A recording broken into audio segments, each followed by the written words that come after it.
तो भाई लोग क्या हालचाल। तो आज हम ऐसे दो लैपटॉप्स को कंपेयर करने वाले हैं जिसके बीच लोगों को काफ़ी ज़्यादा कन्फ्यूज़न बनी हुई है। अब ये लैपटॉप एक ही है लेकिन दो अलग अलग वेरिएंट्स में आता है। लैपटॉप है हमारा Acer Nitro 5 जो कि एक है हमारा 2022 वाला i5 12500H के साथ आने वाला, दूसरा है हमारा 2023 वाला जो कि आता है Ryzen 5 7535HS के साथ।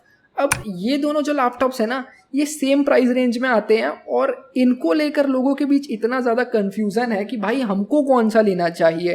अब सारा कन्फ्यूज़न जो है ना, मैं काफ़ी सारा डेटा दोनों ही लैपटॉप्स का एनालाइज किया हूँ, सब लिख कर बैठा हूँ और उसी के बेसिस पे आपको फाइनल डिसीजन लेने में मदद करने वाला हूँ कि आपको कौन सा लेना चाहिए और क्यों वो लेना चाहिए, वो भी सब सारी बातें आज की वीडियो में कर डालेंगे। वीडियो पसंद आती है तो प्लीज़ प्लीज़ प्लीज़ लाइक ज़रूर से कर देना यार, क्योंकि काफ़ी सारा डेटा एनालाइज किया, बहुत ज़्यादा मेहनत लगी है और ऐसा बढ़िया बढ़िया कंटेंट और देखना चाहते हो तो सब्सक्राइब मारो।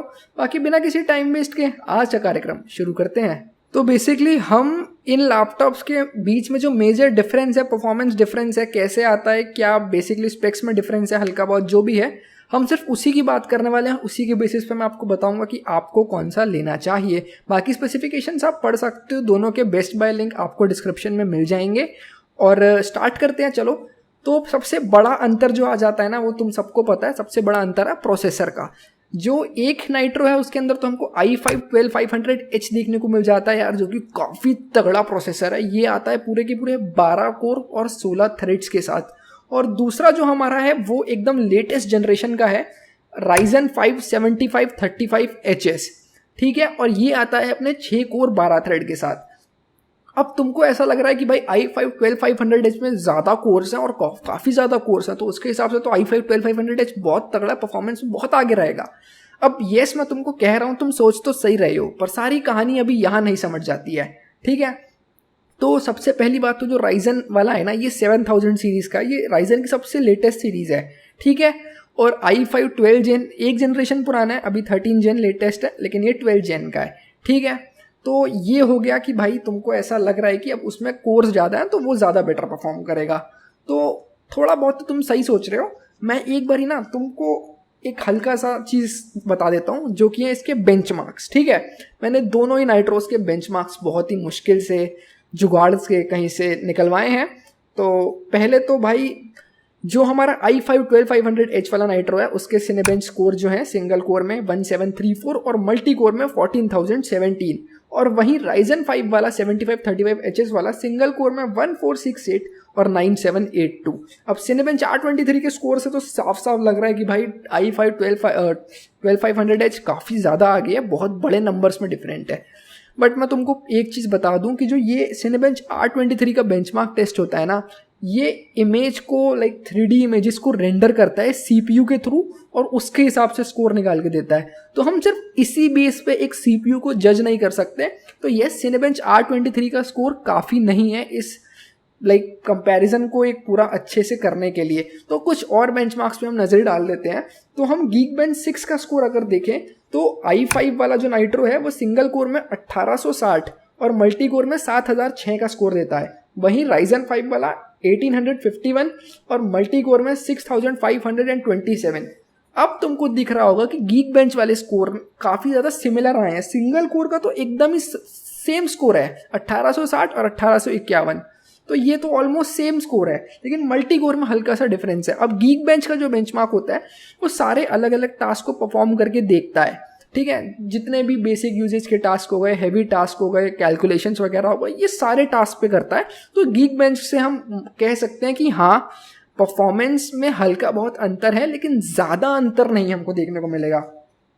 बाकी हम और बेंचमार्क्स की बात करें, PCMark 10, तो PCMark 10 में यहाँ पे थोड़ा कहानी पलट जाती है। जो i5 वाला नाइट्रो है वो 5971 का स्कोर निकालता है और Ryzen 5 वाला 6012 का स्कोर ऑलमोस्ट सेम है, लेकिन Ryzen 5 हल्का सा ज़्यादा स्कोर निकालता है। अब PCMark 10 का जो स्कोर होता है ये एक टाइप से ओवरऑल परफॉर्मेंस को जज करने के लिए होता है लैपटॉप की।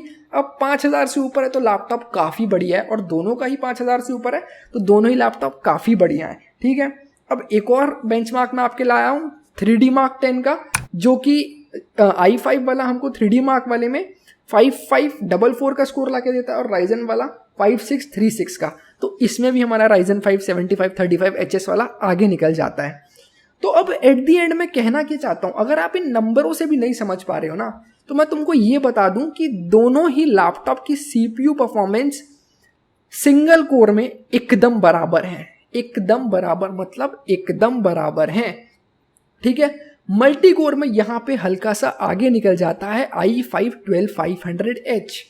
अब मैं सही बताऊं, अगर आप नॉर्मल यूजेज जो आप अपने daily day to day task कर रहे हो उसमें आपको प्रैक्टिकल यूजेज में कोई फर्क नहीं दिखाई देगा अनटिल एंड अनलेस आप कोई ऐसा टास्क कर रहे हो जो कि बहुत ज़्यादा CPU इंटेंसिव हो। जैसे कि मैंने आपको बताया कि आप CPU बेस्ड 3D रेंडरिंग कर रहे हो तो उसमें आपको बिल्कुल फ़र्क दिखाई देगा, या फिर आप बहुत ही तगड़ी लेवल की 4K वीडियो एडिटिंग कर रहे हो जिसमें आप ढेर सारी लेयर्स बनाए जा रहे हो, तो ये वहाँ पे आपको फ़र्क पता लगेगा। लेकिन आपको नॉर्मल यूजेज या फिर आप गेमिंग वगैरह कर रहे हो, फोटोशॉप वगैरह चला रहे हो या इतनी CPU हाई इंटेंसिव यूजेज नहीं कर रहे हो, तो आपको बिल्कुल फ़र्क पता नहीं लगेगा, ठीक है। ये तो हो गया CPU का सीन, ठीक है। अब हम एक और चीज़ की बात कर लेते हैं। दोनों ही लैपटॉप के बीच में एक और डिफरेंस है, वो आ जाता है रैम का। अब दोनों ही लैपटॉप 16 GB रैम वाले मॉडल के साथ भी आते हैं, 8 GB रैम वाले मॉडल के साथ भी आते हैं, वो आप पे है कि आपको कौन सा लेना है, ठीक है।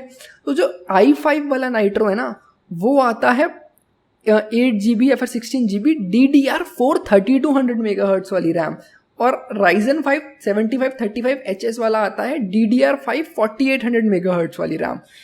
तो DDR5 रैम हमको देखने को मिल जाती है नाइट्रो 575 Ryzen 5 7535HS वाले में। और ये वाला जो पॉइंट है ना DDR5 रैम वाला, ये पूरा किस्सा ही पलट देता है। अब मैं बताता हूँ आपको कैसे। इस DDR5 वाला सीन से ना, क्योंकि रैम DDR5 Ryzen 5 वाले में है, तो ये DDR5 रैम का सीन ये होता है कि बाई चांस अगर आपके लैपटॉप में 32 GB दोनों में रैम है, एक में 32 GB DDR4 है, एक में 32 GB DDR5 है, तो आपको कोई फ़र्क नहीं दिखेगा, आपको दिखेगा ही नहीं फ़र्क, ख़त्म सा फ़र्क आएगा जो आप देख ही नहीं पाओगे। लेकिन वहीं अगर आपके लैपटॉप में 8 GB रैम है, एक में DDR4 एक में DDR5, तो आपको बाकायदा बहुत मेजर फ़र्क दिखाई देगा। और येस 16 GB रैम में भी आपको एक फ़र्क दिखाई देगा जो कि आप अच्छे से नोटिस कर पाओगे। लेकिन वहीं अगर 8 GB रैम है ना, तो वो बहुत बड़ा फ़र्क तुमको दिखाई देगा।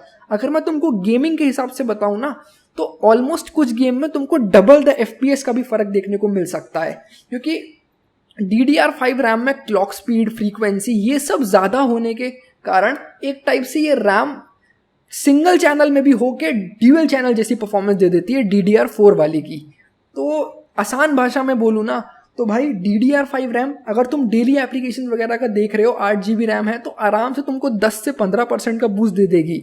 और वही गेमिंग में कुछ गेम्स में 8 GB रैम में तुमको DDR5 up to double the FPS का बूस्ट दे देगी। कुछ गेम में 10, 20, 40 FPS का फ़र्क दे देगी, और कहीं तो डायरेक्ट डबल हो जा रहे हैं।